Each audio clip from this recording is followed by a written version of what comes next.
Assalamualaikum warahmatullahi wabarakatuh, Pak. Waalaikumsalam warahmatullahi wabarakatuh.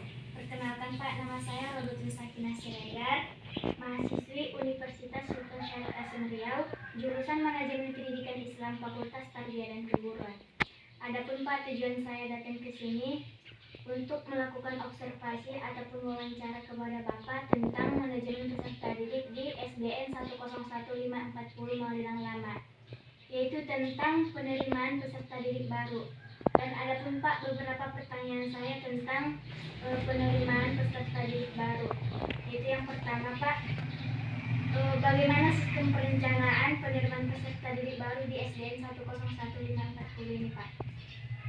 Ya, terima kasih kepada Ananda Rodotin Sakinah sebagai mahasiswa Universitas Riau yang telah datang ke sekolah kita untuk melaksanakan observasi tentang penerimaan siswa baru dengan maksud dan tujuan untuk menyelesaikan tugas-tugas yang diberikan oleh pihak kampus kepada anak-anak.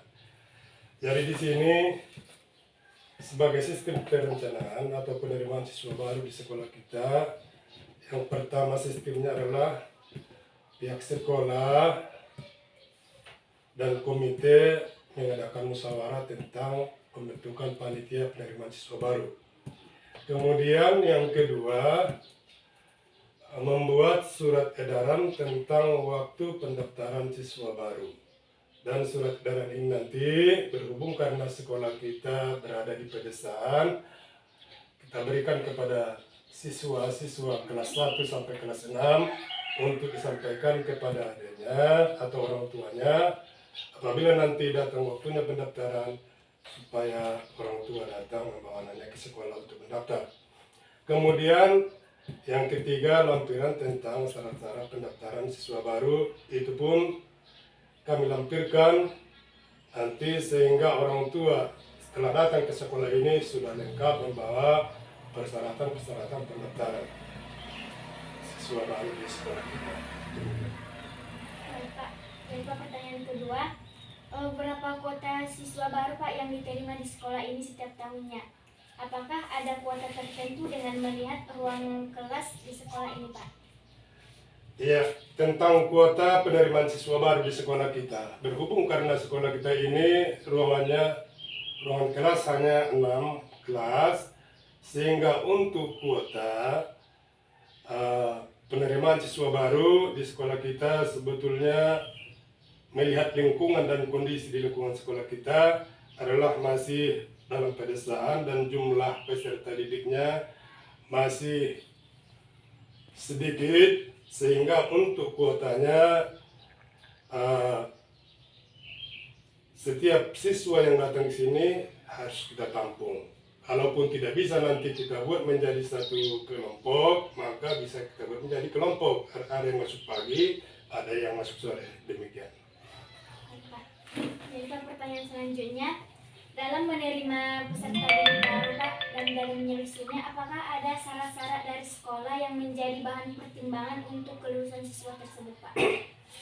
Ya, tentang syarat-syarat penerimaan siswa baru di sekolah kita itu ada acuannya dari pusat tentang apa syarat-syarat penerimaan menjadi siswa baru di sekolah. Yang pertama di sini adalah tentang fotokopi kartu keluarga.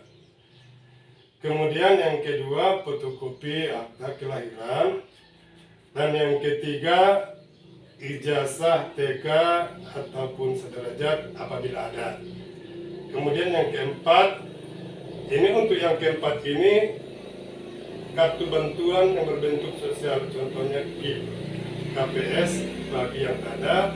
Ini tujuannya ya, nah, apabila nanti diperlukan untuk mengirim data tentang siswa-siswa kita yang berhak untuk mendapat bantuan sosial, maka pihak operator sekolah akan segera mengaplikasikannya, sehingga nanti apabila ada pencairan dana bantuan sosial, maka siswa tersebut langsung mendapat bantuan dari pemerintah.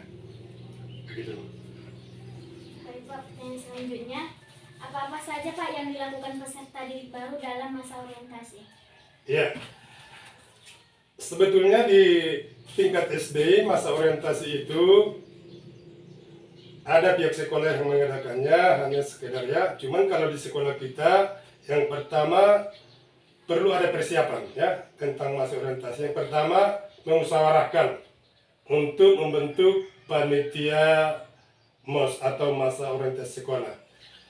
Kemudian panitia itu terdiri dari kepala sekolah, dewan guru, dan siswa-siswa kelas 5 dan 6 kita buat juga sebagai panitia masa orientasi sekolah atau MOS. Kemudian untuk kegiatannya yang pertama di sini adalah ya, ini perlu dicatat. Kegiatannya yang pertama pengenalan lingkungan sekolah. Ya, pengenalan lingkungan sekolah. Sekolah kita kenalkan kepada anak itu ada berapa ruangan kelas, ada ruangan perpustakaan, ada ruangan kantor guru dan ruangan kantor kepala sekolah. Begitu juga dengan MCK-nya. Sehingga nanti apabila anak-anak itu pergi ke MCK tidak keliru lagi. Yang laki-laki harus pergi ke MCK laki-laki dan yang perempuan harus pergi ke MCK perempuan. Begitu. Nah. Kemudian yang kedua yaitu pengenalan tentang guru-guru. Ya, jadi setiap siswa baru itu juga harus mengenal gurunya, ya. Karena dalam melaksanakan pendidikan itu harus ada pengenalannya sesuai dengan apa yang dianjurkan oleh agama kita ya. Ataupun pepatah mengatakan tak kenal maka tak sayang ya. Jadi harus dikenalkan dulu anak-anak itu kepada guru-gurunya. Kemudian yang ketiga yaitu pengenalan sesama siswa. Pengenalan sesama siswa itu juga perlu karena jarak tempuh yang ada di sekolah kita dari kampung yang satu ke kampung yang lain belum kenal sehingga perlu ada perkenalan sesama siswa dan dibarengi juga dengan beberapa macam trik yang berbentuk hiburan karena mereka masih bersifat anak-anak perlu banyak hiburannya. Demikianlah masa orientasi yang kita laksanakan di sekolah kita. Baik, Pak. Jadi Pak, pertanyaan selanjutnya, bagaimana proses pembelajaran peserta didik baru, Pak? Ya, untuk proses pembelajaran peserta didik baru, yaitu yang pertama kita harus tetap mengacu kepada kurikulum. Kemudian di samping itu kita juga perlu mengadakan hiburan atau beberapa macam trik hiburan kepada anak-anak supaya anak-anak itu tertarik untuk belajar dan mereka tidak bosan ke sekolah ataupun tidak bosan ke lingkungan yang baru yaitu lingkungan sekolah. Seperti itu. Jadi Pak, pertanyaan selanjutnya, untuk mengatur kehadiran dan ketidakhadiran peserta didik, apakah ada hukuman untuk membuat siswa jera gitu, Pak? Tentang kehadiran dan tidak kehadiran siswa.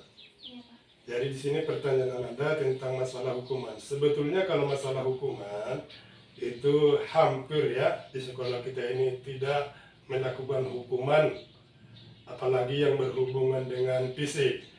Cuman kalau untuk kehadiran siswa di sini yang pertama apabila anak itu tidak hadir biasanya kami membuat peraturan sekolah artinya membuat surat ketidakhadiran yang ditandatangani oleh orang tua.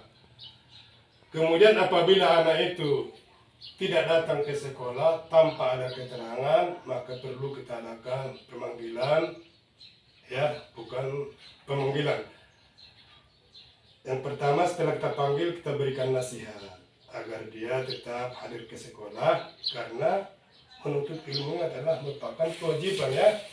Kemudian begitu juga dia masih tetap membandel, maka kita adakan peringatan. Begitu juga peringatan tidak diindahkannya, maka perlu kita layangkan surat panggilan kepada orang tua. Apakah memang anak itu tidak hadir pengetahuan orang tuanya atau tidak. Begitu masalah tentang kehadiran dan tidak kehadiran siswa kita di sekolah. Baik, Pak. Pertanyaan selanjutnya, Pak. Bagaimana cara ataupun proses penempatan ataupun pengelompokan peserta didik baru, Pak? Ya, untuk pengelompokan siswa baru di sini karena ruangan kita hanya ada 6, kelas 1 satu ruangan sampai kelas 6 masing-masing satu ruangan, dan itu pun jumlah siswanya memang belum melebihi dari target, maka untuk sistem kelompok belajarnya hanya kita buat di ruangan kelas saja. Contohnya dalam satu kelas itu ada 25 orang. Dalam suatu pembelajaran bisa kita bentuk menjadi beberapa kelompok. Kalau untuk pembagian shiftnya belum ada, karena siswa di sekolah kita masih belum melebihi dari target. Demikian. Jadi Pak, pertanyaan selanjutnya, bentuk penghargaan apa saja Pak yang diberikan guru kepada peserta didik yang menjadi pelopor pengharum nama sekolah Pak? Iya, penghargaan yang diberikan oleh pihak sekolah kepada siswa yang mempelopori atau memberikan harum nama sekolah kita, yang pertama itu adalah dengan mengadakan pengumuman, ya, kita umumkan di halaman sekolah pada waktu pelaksanaan upacara bendera. Samping itu kita memberikan beberapa cenderamata kepada siswa kita yang berprestasi. Cenderamata ini nanti kalau memang dinilai dari harganya tidak seberapa, cuman itu adalah merupakan aplus bagi anak-anak yang lain ataupun anak itu sendiri untuk meningkatkan prestasinya, ataupun bisa kita membuat sertifikat penghargaan kepada siswa tersebut. Begitu. Baik Pak. Pertanyaan selanjutnya Pak, di dalam pembelajaran siswa ataupun siswi, jika ada terdapat pelanggaran atau pelanggar yang dilakukan siswi, apakah ada hukuman dari sekolah itu sendiri Pak? Ya,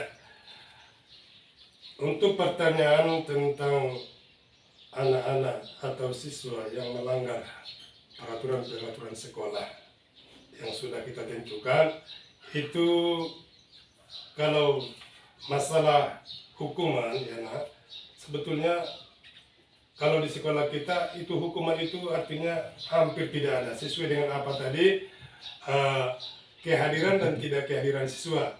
Dari dalam pelaksanaan pembelajaran di ruangan kelas ataupun di lingkungan sekolah, bagi anak-anak yang melanggar peraturan sekolah, yang pertama kita harus mengadakan nasihat. Kita berikan nasihat kepada anak itu supaya mereka tidak melanggar aturan-aturan sekolah. Kemudian samping itu kita adakan peringatan lagi, ingatkan dia apa yang dia lakukan itu sudah salah, sudah melanggar peraturan sekolah.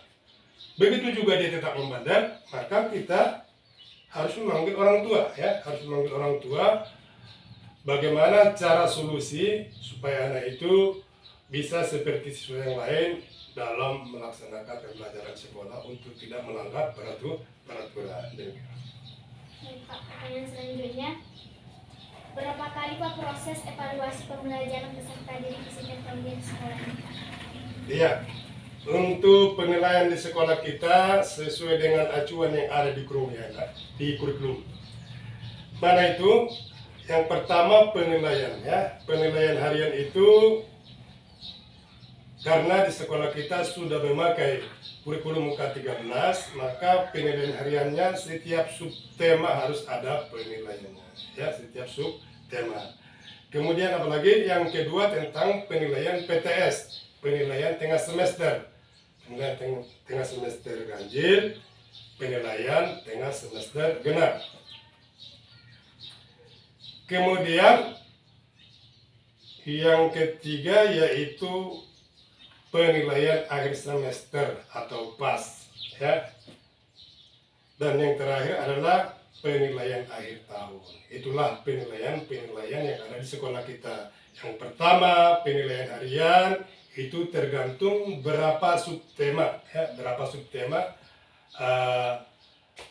dalam satu semester itu atau dalam setengah semester itu. Itulah kita adakan penilaian. Kemudian PTS-nya sudah jelas, penilaian tengah semester, satu penilaian tengah semester ganjil, satu penilaian tengah semester genap. Kemudian penilaian akhir semester atau PAS, dan yang keempat penilaian akhir tahun. Itulah penilaian yang kita lakukan di sekolah kita setiap tahunnya. Baik Pak, terima kasih. Pertanyaan selanjutnya Pak, Apa saja Pak yang menjadi persyaratan kelulusan siswa di sekolah ini Pak? Iya, sesuai dengan kurikulum bahwa persyaratan kelulusan siswa di sekolah kita itu adalah yang pertama, ini perlu dicatat ya, yang pertama menyelesaikan program pembelajaran dibuktikan dengan rapor tiap semester. Yang kedua, memperoleh nilai sikap dan perilaku minimal baik. Ya, memperoleh nilai sikap atau perilaku itu minimal baik. Dan yang ketiga, mengikuti ujian yang diselenggarakan oleh satuan pendidikan. Contohnya UN atau ujian akhir sekolah. Itulah persyaratan-persyaratan. Apabila siswa itu sudah menyelesaikan yang tiga ini, maka siswa tersebut sudah dinyatakan lulus dalam program pembelajaran di sekolah kita. Ya, demikian. Baik Pak, terima kasih Pak atas jawabannya. Mungkin cukup sekian Pak pertanyaan saya tentang penerimaan peserta didik baru di SDN 101540. Terima kasih banyak Pak kepada Bapak yang telah menjawab pertanyaan-pertanyaan saya. Adapun Pak, tujuan saya membuat pertanyaan ini untuk memenuhi tugas mata kuliah manajemen peserta didik. Dan terima kasih juga Pak kepada pihak sekolah yang telah mengizinkan saya untuk melakukan observasi ataupun wawancara di sekolah SDN 101540. Ya, terima kasih. Mudah-mudahan Anda berhasil ya. Ya, Pak.